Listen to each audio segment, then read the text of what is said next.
झूठ की सजा।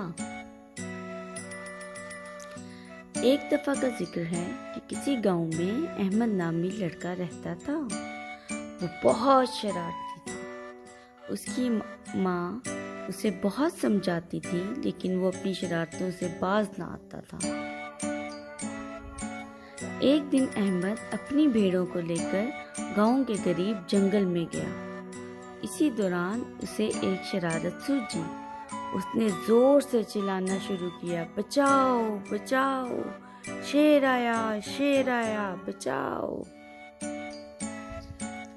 आवाजें सुनकर तमाम गांव वाले जमा हो गए, लेकिन वहां कोई शेर न था।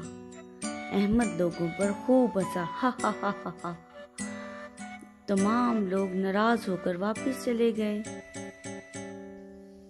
दूसरे दिन ये तमाम किस्सा दोबारा हुआ और अहमद अपनी शरारत पर बहुत खुश हुआ।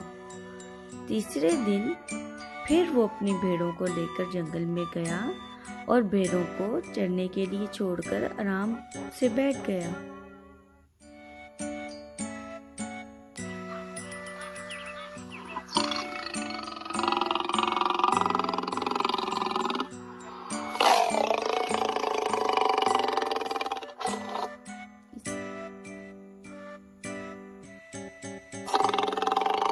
इसी स्नान में एक शेर वहां आ गया और उसने भेड़ों को खाना शुरू कर दिया। अहमद ने मदद के लिए आवाजें दी, लेकिन कोई मदद के लिए ना आया और शेर तमाम भेड़ों को खा गया। इसीलिए कहते हैं कि हमें हमेशा सच बोलना चाहिए।